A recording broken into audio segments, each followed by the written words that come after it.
What's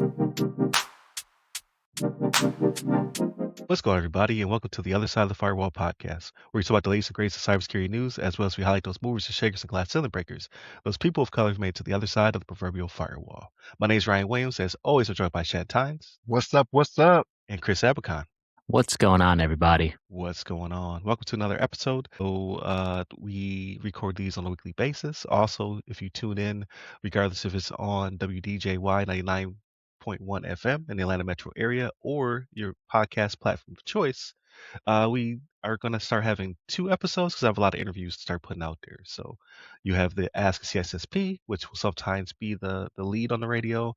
And then you also have our weekly podcast where we talk about 2 topics and we have a discussion about the latest and greatest cybersecurity news. But without further ado, I give it to Shannon. All right, everybody. So this article comes from thehackernews.com, written by Ravi Lakshmanan. And the title of this one is OpenAI Codex Security scanned 1.2 million commits and found 10,561 high-severity issues, right?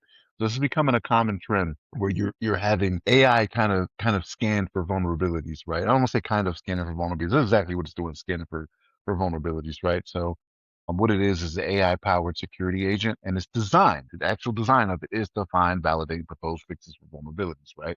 So what you get into when you start seeing these types of things, right? Is where's the difference, right? What comes up with this is where's the difference. So what you have is like you have your modern security scanners that are out there. They'll find vulnerabilities, right? And they find your criticals, your high, your medium, your low severity things. The context is a little limited, right? So when it comes to actual risk to your specific application, I think that's where AI kind of tries to separate itself. So it's not to say that, and I don't want to say it's not necessarily finding more, but it finds more that's more based off what your business context and risk tolerance is going to be, right? So, and when it comes to the AI, vulnerability scanning, what it does more of is do specific actionable remediation steps, right? It's kind of what it's looking forward to, right? So based off the program that you may be scanning, like, is it one of those things where it's just like, hey, I found this and it may not apply, right? Because you have like, you may find some operating system vulnerabilities, but it's like, is it in something, an operating system that you're not even using that may not even come to fruition? Or is it specific to whatever you were using for that application to where it actually does, it's more actionable, I should say, for you, right? So it'll tell you with the with the AI vulnerabilities, it'll tell you if the vulnerabilities are actively being exploited in the wild, even, right? Like if that's one of the things that's out there as well. But so yeah, I mean, the article talks about, everything that it found. It gives you the numbers, like, hey, and this was I want to say this was a beta for the Codex Security, or was this actually out there? It's beta, right? Trying to remember from the article. I thought Yeah, it I was a think it is beta in beta. implementation. Yeah. So, I mean, this is not something that's out there for everybody, but they are giving, the numbers out there saying it's talking about the declining false positive rates, falling by more than 50% across all repositories. I mean, that's good to see, right? Like that's a good thing to have, that you're not getting false positives, because you could waste a lot of time on false positives, right? Like with current tools that are out there, like I've come across this in my job, right? Where you'll see something where it's like, hey, we found this vulnerability. And when you go to look into it, it's like, hey, okay, we have, whether it be that KB installed, that, what am I trying to say here? That registry setting may not is set or whatever. It's like, okay, why is it hitting on this? Like, what is it finding that may not be accurate? So we spend more time than we want to trying to chase things down that may not be accurate, right? So then it's a matter of, okay, we've done our due diligence. We found that that is not the case. So we either mark it accordingly, saying it's not one, and then it doesn't get found for whatever amount of time, right? 90 days, 60 months, 6 months, whatever it may be. But this is supposed to save you that type of time, to where you're not really doing those things. It's saying it's actionable right then, and it is something you're going to use in the application. Chris, what's your thoughts on it? Yeah, so this is very cool coming from OpenAI, considering that Anthropic released Claude Code a few weeks ago. Big thing about that specific tool and this tool is that they are code scanning. The whole purpose of these products is for AI operationalizing and automating static application security testing, and even like essentially this is very dynamic security, application security testing, right? So other vendors that do that are like SNCC. That's the one I'm familiar with. So it's integrated into the CI/CD or continuous integration, continuous deployment process, where software development organizations are always rolling out code, right? And any software SaaS that you see out there is it's constantly changing. There's always updates. All the websites that your customer facing websites that have various API integrations, connectors, whatever, those big startups, websites, whatever, they have a team that's consistently making sure that it's operational, making sure APIs and the appropriate connectors and things like that in the code are working appropriately, and also in this case securely. So it's a pretty cool tool, right? And it's as a fact, like manual security review of code is very time consuming. So automating it with a tool like this is definitely a force multiplier, right? Per se, but also consider this is an LLM based AI tool, right? So they still need human approval and human, at least validation. Now, I'm not like an expert on cloud code or anything like that, but we know as, AI tends to hallucinate, right? I don't want it to hallucinate false positives or things like that and make stuff up. But ultimately, as the organizations, companies have to still validate what these outputs are. You gotta own the findings. So if it's AI finding something, it doesn't mean the organization found something. It just says, "Hey, I saw this," but who discloses it? What's the operational line for it? Who's going to actually execute what it's saying and validate what it's saying? And I think ultimately, who's liable, right? So if software organizations are just releasing code, they're using this to scan it, something happens, they're going to say, "Oh, AI did it." Well, ultimately, you are liable because you can't hold AI accountable for that.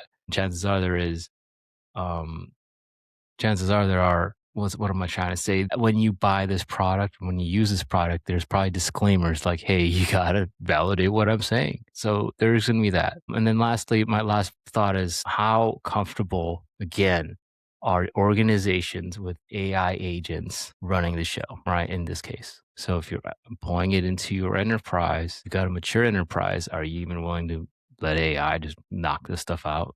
I don't know, right? It's going to be based on your risk tolerance. Those are kind of my thoughts. Ryan, what do you think? Real quick, Ryan, before you jump on. So, Chris, like, and what you really touched on that I think doesn't happen a lot is the human validation portion, right? So, like, I Mm, think it's one of those things where they let AI go and do its thing and just be like, okay, yep, select all, we'll go ahead and implement. It's like you didn't really look like this is supposed to save you some time, right? It's not supposed to be the end all be all. There is supposed to be human intervention, but I know this from articles that come up where it's just like, and we've talked about AI, right? Like, with it being like you called it a force multiplier, right? Remember, it only takes 250, was it 250 lines of code to poison Hmm. AI? I think I it's, think it it's was as as 200, few 250 documents. mm, documents. There you go. Yeah, like it doesn't take much for it to be poisoned and you not be getting great results anyway. So that extra that extra set of eyes or that human set of eyes can also lead you to a problem if that has happened to where you've had the AI poisoning as well.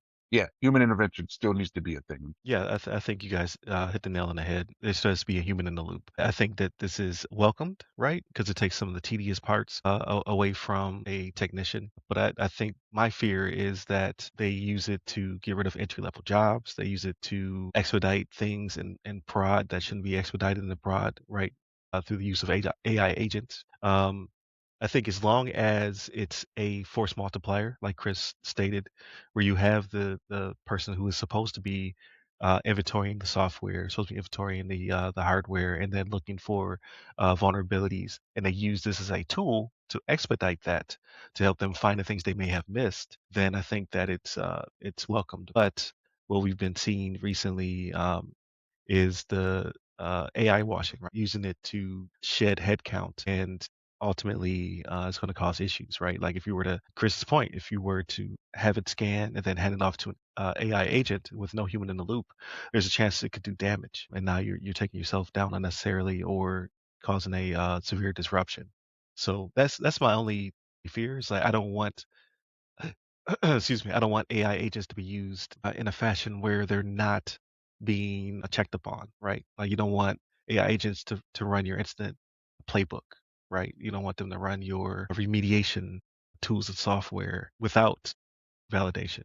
Is my fear because it will cause disruption because they'll be like, hey, you know what? This database is corrupt. I'm going to get rid of it. You're like, well, wait a minute. not when users need access to it. And let's validate to make sure that this thing is actually busted. So again, it's not that they're not built to be as sophisticated to do these things. It's that you need a human in the loop, and don't use it as an excuse to shed headcount, because then you'll regret it. It's happening a lot where they're just using it as an excuse to do so, right? Yeah, I just Look, saw. go ahead. I was gonna say I just saw Buddy. What's his name? The guy who was the founder of Twitter. He Jack Dorsey. Jack Dorsey. Yeah, he just fired over half of his employees. Mm-hmm. Like, or not fired, laid off over half of his employees because he believes that AI can do it better, which it is still to be seen. But I think it's just an excuse. 100% an excuse, especially now. Everybody's saying AI doing it. We all know it's all script, right? AI, they want to make sure that AI still has a level of demand, and they want these. I'm not getting there, but they want money and investments, right? Right, Yeah, exactly. I'm not going there. That's a different podcast, Chris. It's right. And look, we're only a hop, skip, and a jump from machines building machines, right? Like where it's terminated. Right. You know what I mean? Like if we just keep taking it at its word and not checking up on it, that's where we're at. Right? It's like what's the movie with I'm forgetting the actor's name, Batman. Michael Keaton. Was it Multiplicity? Where they created a clone from the clone. You know what I'm saying? Right. You don't end up with a great product at the end if you do. Right, exactly. But I give it to you, Shannon, for the next topic. All right, everybody. So this next one comes from federalnewsnetwork.com, written by Eric Tucker and Alana Durkin Richer. The title of this one is FBI investigating suspicious cyber activity on system holding sensitive surveillance information. So FBI, oh man, investigating sensitive. this one killed me, right? Because I thought we were doing better than this at safeguarding the things that we have, right? So FBI is investigating suspicious activities on an internal system that contains sensitive information related to surveillance operations and investigations, right? So as I start reading this, I got a little worried because I was like, man, you're telling me that we have issues, and I realized on some of the networks when it comes to government networks, they've been infiltrated, right? But to me, I'm thinking this was a little bit of a higher network than what I expected this information to be on. That is not the case. Like it is not protected at the level I thought these types of things would be protected at, which kind of frustrates me a little bit. But they're talking about how, hey, there's some suspicious activity, some log information they didn't like that they saw that led them to believe that there's affected systems, and again, the system's unclassified, but it has law enforcement sensitive information. And this is stuff that's like returns from the legal process, surveillance returns, personally identifiable information, right, pertaining to subjects of FBI investigations, which you figure if somebody's under an FBI investigation, you want to keep that, a little close hold or properly secured. But that is not the case here, right? So I don't know if this is gonna lead to a situation where this information is protected at a higher level, which I know the FBI can get access to. That's not a problem, right? Like the people that work there have to go through the same security clearances that we in the DoD have gone through as former military members. They send people to talk to us that have to show badges and do all that stuff, right? Different agents. Why not do it for the FBI too? But this is a little disheartening, man. Like that we felt that information that we feel so important about when it comes to FBI investigations shouldn't have been protected at a better level. But here we are, right? And the thing is, the reason I think it's so surprising to me is that we've known that on unclassified systems, they've been compromised for years. Like this is not news that we have compromised. This is not even recent news that we've been compromised on unclassified networks. You know what I'm saying? So the fact that they still felt the need, okay, to not change it up years and years and years ago. Like I can remember this being a thing when I was still active, right? We're talking 7 years ago. You know what I'm saying? It's a little, like I said, disheartening is what I'm going to stick with, right? I'm not trying to go down a path. I'm not trying to join Chris down that path, going on to the other, podcasts or anything like that. You know what I mean? But yeah, I don't like the way this went down. I don't like how it is, the setup. But again, this may be what sparks the change. And it's sad. It's sad that this is how it often happens, right? Like you have to wait for something like this to happen before you get the change that should have been there in the first. But again, I don't work for the FBI. I'm not in the know to know how all the inner workings of that work. Chris, what's your thoughts on this? So I'm going to be opposite. I'm going to say I'm going to give the FBI a little bit more leeway, like simply because the last sentence of this article says the techniques were sophisticated and included leveraging a commercial internet service provider's vendor infrastructure to exploit FBI security controls. This to me sounds, obviously this is APT activity, no doubt, right? And we have to consider the fact that who are the biggest internet service providers to the government? Probably AT&T, Verizon, and everything, right? And what happened last year or two, if you saw Typhoon, right? So they were able to breach those telecom organizations, and you don't know the extent of what an APT ultimately, has infiltrated, right? So there's a lot. This to me seems like some type of advanced supply chain attack, right? That only APTs can handle. And one thing too, right? So I want to say that this is probably a wiretap or surveillance network, right? This network is going to be more at risk because of where it resides. When we were in the military, we were on like classified information that was completely segmented via cryptography and all that crap, right? This is closer to the action. So to me, right, how can you surveil at a higher classification system? I don't think it's the actual surveillance though. So the way I read it, it's not the actual surveillance itself, right? Like, Mhm. and again, I get that would be more important things, right? But like if this is where you're putting the information that someone is about to be under investigation, like that's something important, right? Like Mhm. you don't come out, like the FBI doesn't even come out publicly and say those types of things. You know what I mean? They don't come out and say, yes, we are publicly investigating someone. They're like, hey, we have no comment about that. We don't comment on open investigations. So why make it easy to find Yeah. that information? You know what I mean? So, but it isn't easy. They had to go through a supply chain attack to get through this, right? And It's a easy if you pen have to register. rely. Go ahead. They're talking about like here's a pen register as a common surveillance tool that enables log phone numbers, right? So when you're at that layer, I just think that this system has more inherent risk than what we use in the military, right?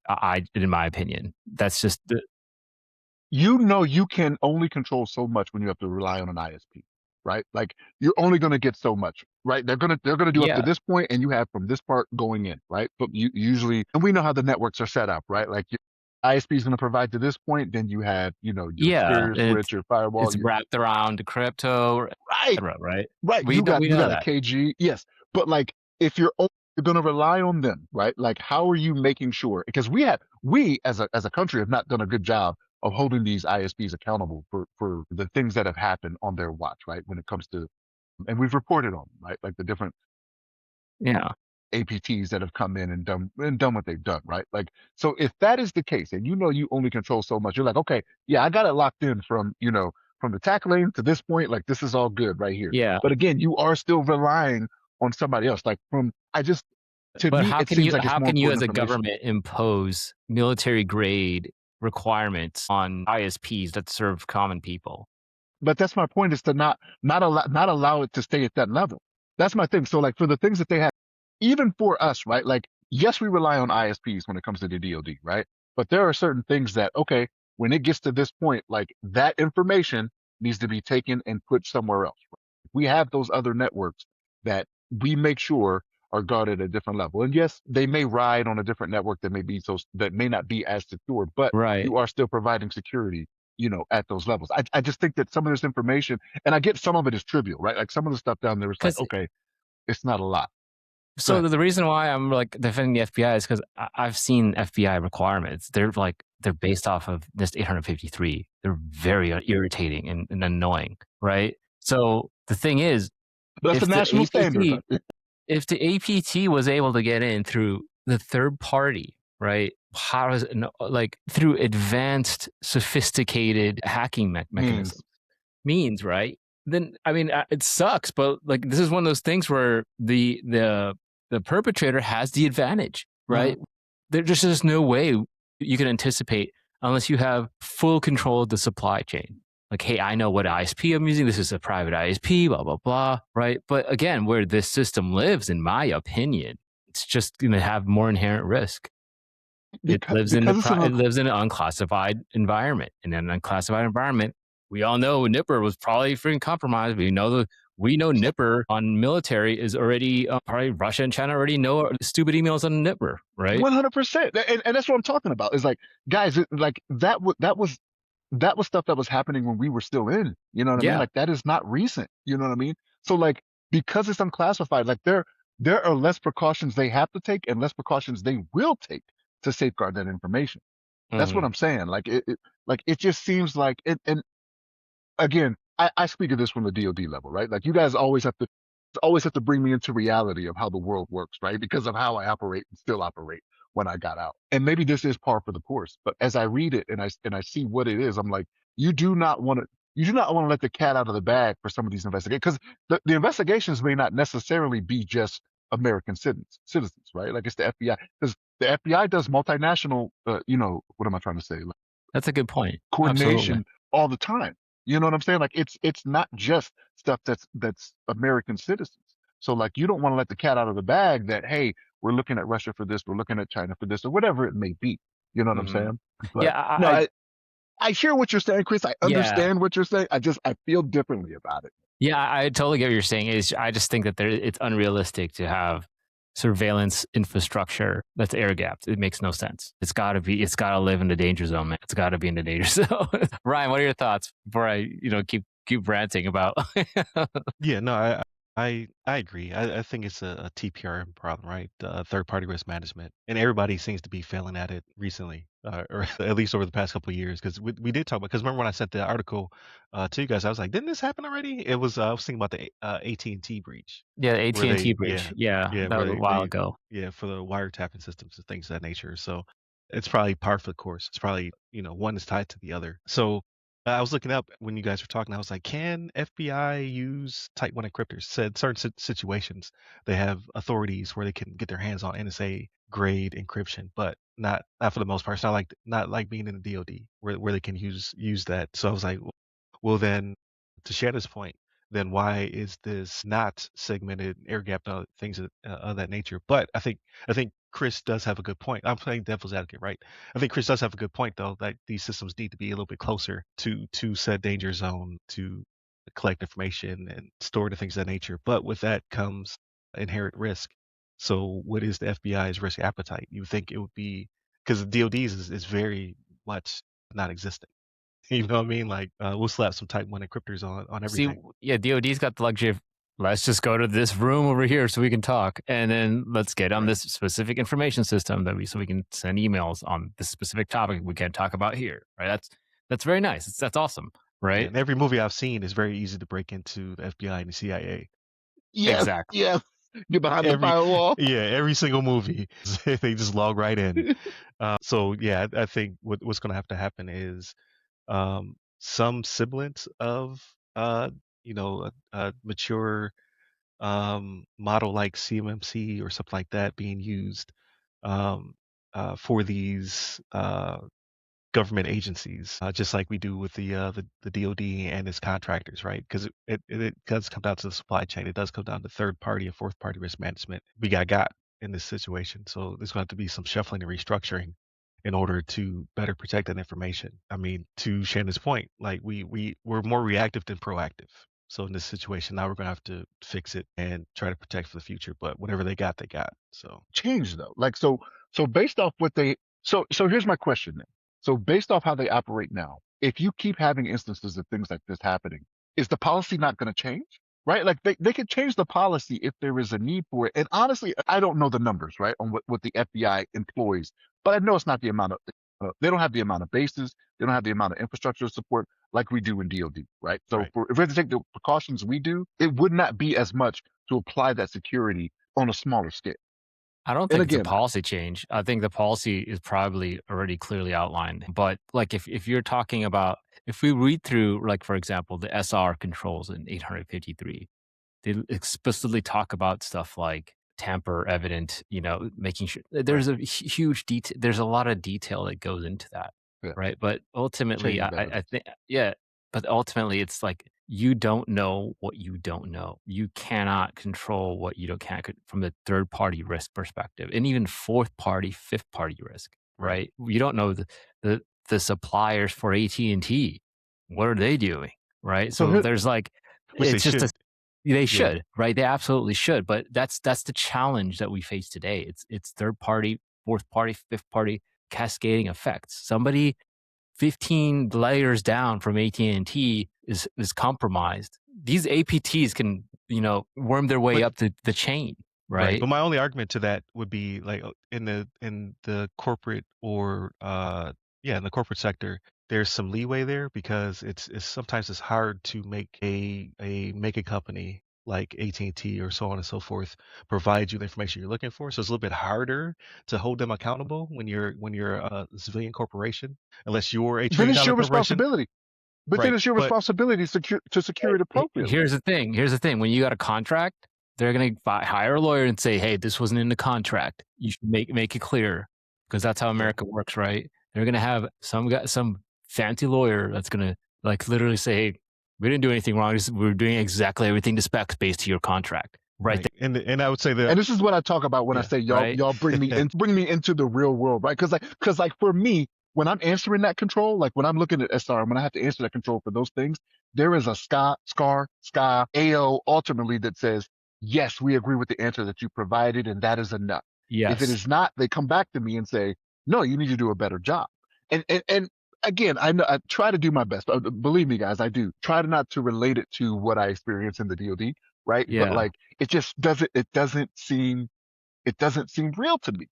You know what I mean? Because right. it's been 27 years of dealing with the Department of Defense. You Hmm. know what I mean? Yeah. Yeah. But Absolutely. I think it comes down to funding as well, right? Where's your money coming from? So when it comes to the Department of Defense, right? Like there's no the constituents and the stakeholders should be us, right? The public. However, they tell us shut up, color. But when it comes to corporations, it's different, right? Like anything that's cost center is under scrutiny. So they're like, hey, we're bleeding here, so do as best as you can with what you have to a certain extent, and then So that's where they cut it off at, cost center basically means it exists operationally and doesn't provide revenue. right? So Profit center versus cost center, yeah. cybersecurity is considered a cost center. It's like we got to pay for this. Yeah. Unless you're MSP or Yeah, MSSP exactly. who are providing those services, but even still, which is weird because then it's a double effect. You'll have your operational services are profit center, but then your own cybersecurity would be cost center. You see, So we're biased.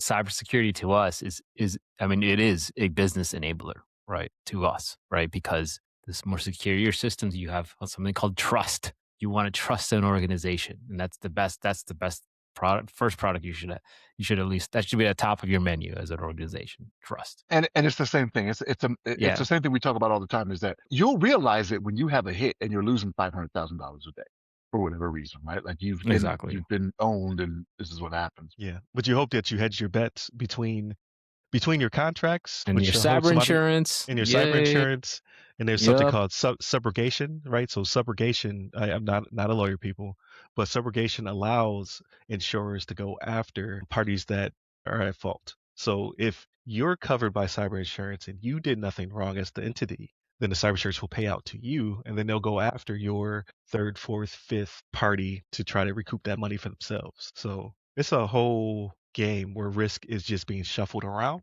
in order to cover people's bases. The advantage the Department of War has is that they have almost infinite money. They don't have to do as much shuffling as the rest of the civilians out there. But I digress. I give it to you, Shannon, for the discussion. All right, everybody. So the discussion for this one actually comes from whitehouse.gov. So it's President Trump's cyber strategy for America, right? And this is new as of March of 2026, right? So um, it starts out, um, and it's it's a little braggy, right? It says over the past year, the United States has shown the entire world that we have the most powerful, sophisticated, and technologically advanced military on Earth, and it is not even close, right? It's like, okay, I mean, I get it, right? I get what you're trying to say here, but what this is the strategy, the cyber strategy, which I like to see, right? That there is some attention being paid to it, but this is just a strategy, right? This does not go into the ins and outs of how we're going to implement these things. That still leaves something to be desired on how it's going to be implemented across the board, right? But it brings up the pillars of action, right? Which are shape adversary behavior, right? Promote common sense regulation, which that one kind of stands out to me, right? Because what one, I don't want to get into politics here, but one political party may deem, is common sense, another one may not, right? But Common sense ain't. it's not always common, right? Like that is the case, but so that could leave something to be desired, right? And like going forward with this, that could change between administrations, right? Like we say this is common sense, they say this is common sense, whatever it needs to be. But it's promoting common sense regulation. The third one is modernize and secure federal government networks. Of course, like we always want to do that, right? I figured that was something you were always trying to do anyway, right? secure critical infrastructure, which we've even seen that going back to the previous administration. That was something that they took a real interest in, right? Like for their critical infrastructure thing, it was like 16 pillars or something like that, wasn't it? It was a lot more or something they did. I can't remember exactly what it was in the previous administration, but it was a big goal for them. Sustain superiority in critical and emerging technologies. I get that, right? And then build talent and capacity. Okay, so yeah, so they have a conclusion on here. It says, hey, the pursuance in cyberspace, the direction the U.S. government will pursue with increasing impact. They're saying they're going to go forward with it. Again, this is only a 5-page document, right, of actual, what am I trying to say here, strategy of what it says it's going to do. Yes, I do like that this is something that they've come out with and said that they want to do. But again, it still leaves something to be desired on how it's going to be done. This does not have the ins and outs, right? And strategy never does. Like strategy is always from that high 30,000-foot view, right? You know what I mean? To where it's like, hey, this is what we say it's gonna be. Hey, every organization you run with this, how you will, right? How are you going to implement this, right? Still leaves something to be desired, but I'm glad the word cyber strategy is coming out of the administration's mouth, right? It's something that they need to look forward to. But again, leave something to be desired. Chris, what's your thoughts on this? Quick thoughts. I think this is a strategic shift for the administration to, I think more offensively and less defensively, at least from the private sector perspective. I think there is some type of incentivizing of the private sector to conduct offensive operations at some layer, right? So, I mean, there's questionable legality and authority and risk involved with that. And I don't know if private sector wants to get into that from that standpoint, right? So that's just a very interesting way to put that. Maybe it means Cyber Command working with more private organizations in that regard, which could be very advantageous, right? I don't know, like the team at Mandiant and Cybercom already talking. I don't know, right? That would be kind of cool. So there is some potential on that. One thing too is I think next point was that I would like to talk about is the cybersecurity and data regulations, right? So we know CMMC is the Department of Defense, right? The Department of War, really it's their cyber TPRM program, right? For all these vendors and contracts and stuff like that. So it's going to be interesting to see what they mean by streamlining it, right? So we know in government wide, we got FedRAMP as well. So FedRAMP is actually working on streamlining their authorization process through 20X, right? If you're familiar with FedRAMP 20X, it's going to go more into leverage automation, APIs, and things like that. So there is that's happening. And I do think this is just kind of a regurgitation of what's going on. I do think that there is a streamlining of cybersecurity standards and things like that. But I think also it would require, the NIST, who else is and the whole host of frameworks out there to maybe create some type of unified control framework, right? That'd be kind of cool, right? If there's something that we can all get together, streamline something that makes more sense for the masses instead of just throwing 853 at everybody, and select your baseline. I don't know what's a baseline. What does that mean? So, um, uh, it would make sense, right? And I do think that there is value to that, right? If we streamlined and and we're able to translate, we're just talking about AT&T, right? Those government examples and that lingo into what private sector is doing, it would be beneficial to small businesses as well, where it's like, oh, these are just real world things that we can apply to our organization, right? And then lastly, I wanted to talk about, I did say CISA, right? I do think there is some, maybe what's the word, not apprehension, but unclarity, let's say fogginess, right? Fog of war with CISA as, they're being quote unquote gutted, right? They have, a lot of high level people left, we all know. So there is that there as well. So I do want to know if there's coordination at some point with the CISA and the DoD. At least I hope that those communication lines are completely severed. And the breach timing, right? This is kind of with FBI talking about what happened. This is kind of, that these were released on the same week is kind of crazy, right? So there's a cybersecurity strategy, and then now you've got FBI happening here. They want to impose. Administration wants to impose consequences on adversaries. What does that mean? We don't know. right? Maybe those offensive security capabilities. So I would say this is kind of a shift, but I do think that there is a theme of the public and private um, innovation. I think melding. I think that's one of the central themes of of this administration. So those are my thoughts. Ryan, what do you think? Quick round. I'm sorry to do it to you again. So Chris, I'm curious now, right? So like, I'm pretty sure you brought this up before, right? When it comes to the melding of the government and some of these civilian companies, like how deep do they want to get? I don't want to say get in bed with the government, but like when you start doing that and you start becoming offensive, I'm pretty sure it was you that brought this up. It was a while ago. Are the companies going to want to put themselves at risk? Because at that point, then you're a target, right? When it comes to these foreign countries. Like if it comes out that, let's say Microsoft is doing, and we know Microsoft provides stuff Yeah, to yeah, yeah. everybody, right? I remember that article too, where there was a vulnerability with Microsoft. Yeah, I remember that.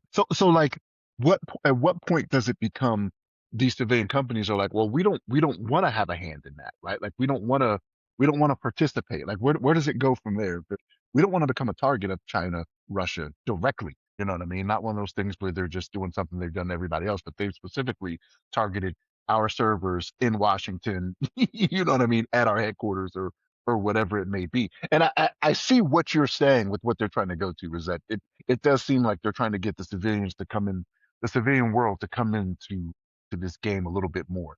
You know Yeah, what I'm I mean, saying? I can't. I don't know how to answer that because I think ultimately it depends on who's in charge of these organizations and whatever political leanings they may have or may not have at the time, right? So it's also like a business risk, right? So it's ultimately that like there could be an exec that says, "Hey, we're not doing this." Same with what Anthropic did with you know with DoD, right? So it's ultimately like a decision on the organization if they want to participate or not. And I think they have a right. I think absolutely. Now, unless DoD is like, oh, we're just going to buy you out, and then I'm sure that I don't know if that's even. I don't think that's going to be Slippery slope. that's slippery Slippery slope, right? slope. But I'm again, I don't think that's for this podcast. Right, right.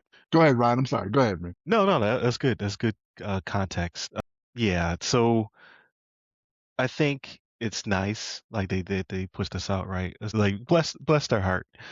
But ultimately, yeah, it's a business decision, and they're not going to take a business risk based upon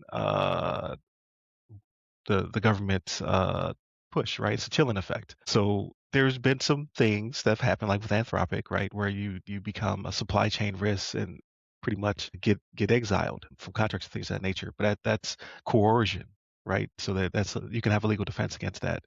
In this case, what I think they're trying to do, right, especially when it comes to strategy, is very broad. We want you to, basically figure out how you're going to fulfill the strategy, right? It's like Smokey the Bear, only you can prevent forest fires, right? They're trying to push these companies into better protecting themselves and protecting American people. But it all comes down to incentives, right? Bottom line, what are you going to do, government, in order to incentivize us to do this? Because we're not going to do it on our own because it costs money. So either you're going to give me some money or you're going to force me to do it through regulation. But either way, I'm just going to sit here and stare at you and see what everybody else does and not make any moves.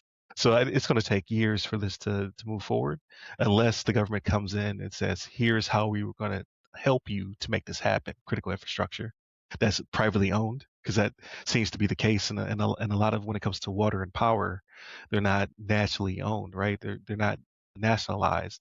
These are, for the most part, these are private companies that have boards and have stakeholders and investors. So no, we're not going to do anything that disrupts line going up, right? In order to protect people better in this capacity. So I don't know what they're going to do. I would hope that they have a strategy beyond this broad blanket to say, here's how the government's going to fund or help you to do these things. But I doubt it. Not just because of this administration, but just all administrations in general. Like, where's the money at? Is how these companies are probably feeling. But that's just my 2 cents. Sorry, people. I'd be doom and gloom. Usually we always say this when we get off, but this is a good week, fellas. Like these stories were awesome. Yeah. The back and forth we've had and everything. Yeah, no doubt. People usually when we get off is when we're like, oh yeah, that was good stuff right there, boy. Oh, this, that, and the third. But like, I'm letting y'all know this was good stuff. Like, and again, like, and you saw it this week, everybody. Like, it's not always agreement with everybody, right? Like, not everybody feels the same about the article or where it's going. That makes for the good conversation, right? And it's what makes for good listening, right? Which is why y'all should keep coming back. There it is. Yeah. Come back. Is he doing the Dave Chappelle when he's Rick James? Give it to me, baby.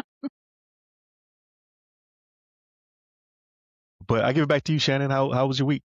It was good. I can't complain. I'm still going through rehab. You know what I mean? Not rehab, physical therapy. I shouldn't say rehab. There's always a negative connotation when you say I rehab. got the Amy Winehouse song in my head now. Everybody did. So that was good. Doing that twice a week, making sure to get better, right? So I can get back in this game and try to be a young guy again. But TV watching. So let's see. What did I take part of? So I watched War Machine. I don't know if you guys saw the Netflix movie with the. No, is it good? There'll always be Reacher to me. It's good. Okay. I won't People complain, but hype it. you gotta go into it knowing what you're gonna see though, right? Like you're gonna see if you watch the trailers, it's a bunch of that. You know what I'm saying? So Okay. it's like Okay. don't expect a lot of story. Don't expect there to be a lot of going into why things are the way they are, right? It's Mm, like hit the ground running. This is what happened, and this is what comes from it. So if you know what you're getting into, it's a good watch. But yeah, it was good. I watched Predator Killer of Killers with 3 different stories in it, yeah. the animated one with the 3 different stories. I liked it. I liked Okay. it. I would say you had seen it before, right, Ryan? Like Yeah. you had Yeah. I seen Killer really of Killers. enjoyed it. Yeah. Yeah, it was good. So I was like, huh, okay. And they definitely left it open to do some more, right? Like the way it ends, and they got an end credit or after credit scene. So yeah, it was pretty good. I Have you seen got back. Badlands though, right? You I seen haven't seen Badlands? Badlands yet. It's in the queue. That's good too. It's Yeah. in the queue, and I was gonna watch it after watching that one, but I was like, it's getting kind of late. I was like, let me go to bed. You know what I mean? So yeah, Badlands will be one that gets watched soon. And again, it's in the queue, so it's not like it's not something I'm gonna watch. I like the trailer, so it'll be good to go. Did you like Badlands or no? You Yeah. seen I really Badlands? enjoyed it. Okay, okay, all right, yeah. So Yeah. They've been on the streak, man, with Prey, Killers, yeah, Badlands. I think they've been doing a really good job. yeah, they haven't had a mission. Okay, in those last three, that's But good. those are all the same director, by the way. So I was gonna Yeah. say the director of this one was the same one from Prey. Hmm. Like Yeah, that's and the he's the same same director person. for Badlands. Yeah. Badlands. Okay. All right. So So I think it's in good hands. He does a good job. yeah, yeah. Okay. We'll see if that continues, right? It might be one of those things where, like, when you start having success, all of a sudden you're very much in demand, and then you may not be able to stay with those projects that you Right. that you liked or that got you to that point, right? So we may start seeing them do other major budget stuff. Maybe it'll be one of those things where one of these major studios wants to throw hundreds of millions of dollars at them, and then be like, all right, make something happen. So we'll see. The other thing I did is I finished out watching because I had stopped watching it because I didn't like the direction it was going in, but the Gentleman TV series. So there's the the movie with Matthew McConaughey and Colin Farrell, but this one is the TV series. So it's 8 episodes. I stopped watching because it got to a point. I'll put it out. There's older now to where I'm not spoiling anything, but the brother that did not become the Duke when the Lord died or whatever, like was really annoying me. It was really annoying me that his brother that became the Duke had to keep fixing his messes, and it was really getting to me. Like I realized this is fiction. I can separate fact from fiction, everybody. I really can. But like it was getting to me where I was like, I am sick of seeing this. You know what I mean? And the brother had, he had no compunction about it. And then every once in a while he'd be like, "Oh, I realized I messed up." And every once in a while you got to save me. Like, no, he's constantly saving me. You know what I mean? So I had stopped watching, but then I was like, let me get back into this because I saw that there was a season 2 coming. I was like, let me go ahead and get through this. And then as I started to pick it up again, it was less of the brother. So I was like, oh, okay, I can get down now. Like that's not annoying me as much. And then at the end of the series, at the end of the season, he starts coming back, and I'm like, oh, this is what I didn't like. And my wife was sitting down with me for one episode, and I'm complaining to her while watching it. She's like, I haven't seen any of this, so I don't know what you're talking about, but whatever. So watch The Gentleman. That was kind of it. I haven't been doing a lot of TV watching. I haven't. I need to get back on my games. Like I still haven't finished Yote. Like I'm at when I look at the stats for it, I'm at 90% complete with like 71 or 72 hours or something like that. So I'm like, I'm near the end. I've gone Yeah, I've you're right. gone this You're right. far. Yeah. Yeah, I need to go ahead and just make it happen. So like there'll probably be a point this week where I'm like, all right, let me pick this up again and try to remember the controls, right? Because I want to say it's been close to 3 months Yeah. since I picked it up. So I'm like, let me try to remember how to switch back between all this stuff. But yeah, that's been it for me. Nothing too glamorous this way. What about you, Chris? Nothing really glamorous for me either. Let's see. We've been watching an anime called Spy X Family on Crunchyroll. It's pretty funny. I love it. It's really silly and it's nice to see. It's got a cool story too, and then it's got a unique element in it. So I really recommend that if you like. It's actually almost like family friendly. It's pretty funny. So that's what we've been kind of watching. We're watching some British shows, of course, on the BritBox. So those are always good. They come out with Christmas shows, or rather, British TV shows have like the way they do their cycles, right? They have like a Christmas special usually, where something happens around Christmas time, and it's like an interlude, right? And then the real season comes out like springtime, like right now or in March. So they have that. So they do like American TV shows do it too, where like there's at least I remember in the past where they have like a Christmas special, right? So they still do that in the UK, which is pretty cool. So, we've been kind of catching up with our shows and the Christmas specials there. So that's pretty cool. And then on games, I've just been playing World of Warcraft Midnight. It came out early this month, and it's freaking awesome. it's Has the it's latest great. expansion? Yeah, it's Okay. fantastic. So I think they've done a really good job with like quest design. Plot is really good compared to last expansion. I think also like the design of, in WoW you got like a hub or city.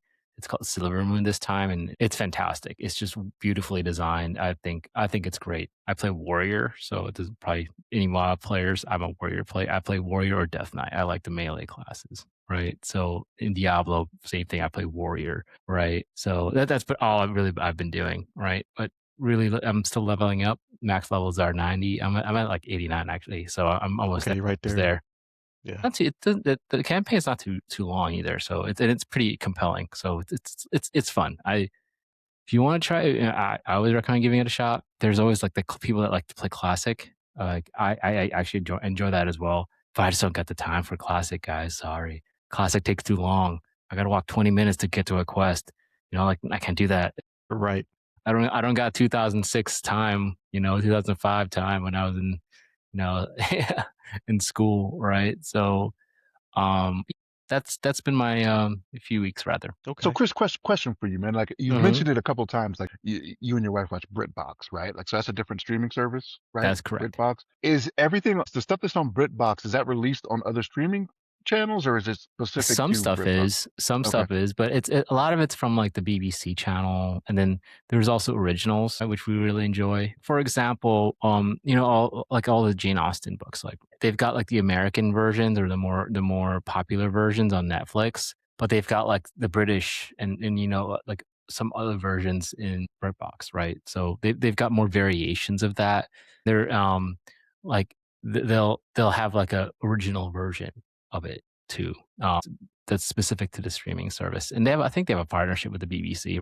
So it's the streaming service for the UK, and it's also cheaper. It's like $9 a month, $8 a month. I'm So like, I asked you know, asked because my wife loves those British shows, right? Like the she would like it. Bridgertons She and would all like that it. stuff. Yeah. That's why I'm asking because like the little bit like whenever we're watching stuff together, like I don't have BritBox and I'm not usually watching anything that's British like that, right? I say that even though the gentleman was over in London, but hmm so like I'm curious if it's worth the investment for her, right? Like it's one of those things I where it's mean, like, hey, I got this. you can give the trial a shot. She might like it, right? You can sign up for a free trial and then just cancel before it starts billing. So I think she'll actually enjoy it if she likes British shows, because there's a shit ton of them, right? Yeah, yeah, yeah, yeah. Okay, So just it's like, curiosity thing.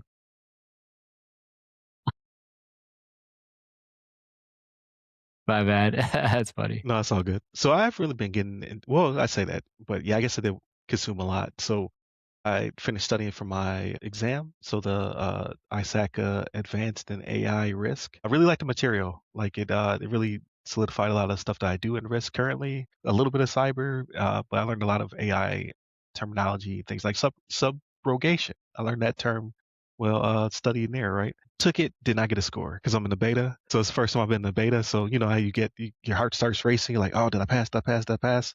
I felt pretty good. And then it was like, and to be continued. We'll tell you once we have made thresholds for what pass fail is. I'm like, ah. So we'll see in the next week or so what my score was.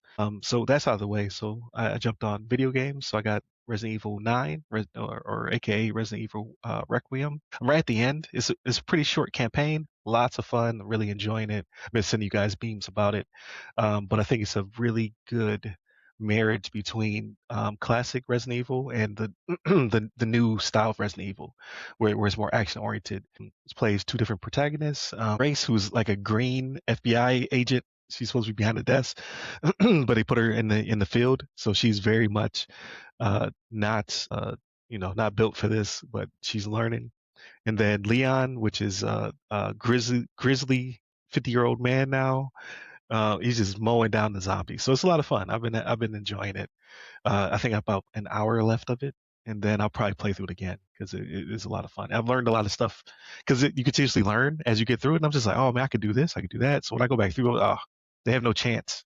Mowing through them. You're gonna go right through it like right after you complete it again? Just start it Probably, back up yeah. again? Really? Yeah, because they usually get unlocks too, right? Like when you beat Resident Evil games, they usually give you a bunch of stuff to go back in there, just so you can just destroy. Because it's no longer scary. You know where all the scares are at. So now let's just give you the tools to wreak havoc. So I'll probably play through it again immediately. How long is the story? Like how many hours? Like 10 or 12. What? Yes, it's really short. Yeah, That's not enjoyable to me. That's great. So I say it's great for a horror game. You don't want to be scared for 80 to 100 hours. That's too much. I want to get to the point where I want to turn my lights on in my house in the daytime. That's what I need. It's too much. They can't hold the scare for that long. But I really thoroughly been enjoying it. I think they did a really good job. And then aside from that, I watched this movie called Eternity. So it is like a rom-com, right? Or I guess just maybe a romance movie. I don't know. But I tried to put my wife onto it. We watched it. I wound up enjoying it more than she did because I like afterlife stuff, right? So it like giving it away. It's in the trailer, but it's Elizabeth Olsen, Miles Teller, and Callum Turner. So they all die, right? So like the one husband, Luke, died in the war. So they were only married for a short period of time. And then the other husband, Larry, was married to her for 67 years. So now Joanne finally passes away and she meets both of them in the afterlife. And it's like this junction between where it's like limbo, right? It's like you get to pick your afterlife. So now she has to decide which afterlife she wants. She's going to go with first husband or longest husband. And then it goes on from there. And they're both fighting for her love and all that stuff. Dude, so even though she was with the other guy for 67 years, like when I see the trailer, they're all their young selves. Yeah, so when you in this movie's concept, you look like your happiest. So whatever your happiest time was is what you look like. So that's why they I think Larry is 35, she's in her 20s, and Luke, because he died so young, and they constantly make fun of, like, so Luke is like perfect, right? Like he's supposed to be like super attractive and like the perfect gentleman or whatever. But every time he says he died in a war, people say like World War I or World War II, and he's like, no, Korea. So they just keep making fun of the Korean War. So just like that's kind of funny. That's funny. He was like, it's a war too, like, but I thought it was good. I like stuff like that, like afterlife stuff. I find it entertaining. My wife was just like, she guessed it right off the rip. She already knew the ending 10 minutes into the movie. So I was like, okay, she was right. And then I did finish a TV show. So I'm watching Survivor 50. That's fun. Like people, because Survivor goes in 2 cycles. So Survivor 50 is actually the 25th anniversary. So they have people from the first episode competing against people from the very recent episode. And surprisingly, it's pretty balanced. So you think that, yeah, like because most people got to be in their 50s at this point. They are. So like they might not be beasts in the physical game. Some of them still are though. That was just crazy. But the social game, right? Because they're a little bit more mature. So it's pretty well balanced. Like they're still getting at them. I'm very surprised at some people who got out first versus some people who are still in there. And one of the dudes from Survivor, I forget his name off the top of my head, but he's an actor from White Lotus. He's a comedian. But he didn't start off as an actor. He started off on Survivor now, or maybe but like a young actor or whatever. But now, so he's back, and it's funny because he is older, but when he took his shirt off, he's like he's got to be like mid-50s, 60s, like ripped, and they just keep making White Lotus jokes at him. That's funny. Yeah, so I was like, it's pretty funny. It's pretty good. I'm enjoying it. Have you kept up with The Pit? Like I haven't had a chance to watch it. Like my wife and I both got to watch it together, and we just haven't had the time to sit down together. Yeah, I think they're on 3 p.m. is this episode. Okay. So like 2 p.m. was kind of boring, to be honest with you. But 3 p.m. picks right back up. Just a Okay. little. It was just a little low, but yeah, they're right back at it. So I'm enjoying it, and it directly ties. Not to give anything away, but it directly ties into the stuff we talk about all the time on the podcast, right? So a little element of what we do is sprinkled in there too. That's the last one I watched. That's the last Oh, one I okay. caught. So you I so think you're I'm like behind you're by like two two. behind. Yeah, you're two Yeah, behind behind then. by two. Yeah, Yeah, yeah, yeah. yeah. So I don't think I'm giving anything away. So they are trying to avoid a cyber attack in the middle of the season. So it shows how hospitals have transformed. Because when I'm watching, I'm just like, yeah, I've seen this before. But I'm remembering the old ER show, the old Grey's Anatomy before everything got modernized, right? I've been watching these medical shows for like a couple decades now. So I'm like, oh yeah, they don't do that anymore. Like the way they chart and the way they document is all electronic now. How do you how like so it shows the difference between the people who've been in medical field for decades versus the newbies and how they handle um, going back. Like one doctor references being in the Stone Age, right? Because yeah, they've lost a lot of telemetry and a lot of advancements because they're trying to avoid being, the subject of cyber attack. So I think it's pretty good. Like I always enjoy the show. I always enjoy like all the medical stuff they do, and then I watch a show after that show that is a doctor watching them perform the procedures, and like 99.9% of the time he agrees with it. You're like, yep, that's what you do. Yep, that's what you do. Every now and then he was like, nah, that's not realistic. So I think it's pretty Is it good. And Dr. Mike? Is it Dr. Mike? Got the glasses? no, it's a different Okay. doctor. It's Okay. a Canadian doctor. So he's licensed in America and Canada, but he practices in Canada. So he'll also bring up stuff that just doesn't make sense from a Canadian perspective. You're like, oh yeah, we want to do that or we want to do this because the medicine's free here for and then so it gives a little bit more of a insight into how the rest of the world does medicine. So interesting stuff. But that's pretty much it for me. It's pretty good time to be off of studying. As soon as I get the score, though, I'm going to jump right back into. I want to start studying for my CCP. I want to be like Chris one day. So, and I'm trying to get my employer to pay for it. So we'll see how it goes. But if I pass this, they'll give them more reason to allow me to spend more funds to do that. So fingers crossed. But that pretty much wraps it up for us. So please continue to check us out on WDJY 99.1 FM in the Atlanta metro area, as well as your podcast platform of choice. Again, we have lots of episodes coming out. So we do our weekly podcast, The Other Side of Firewall, as well as I've had multiple interviews. I'm pretty much booked out till May. So I have like 3 or 4 interviews I still have to edit and release. So check those out as well.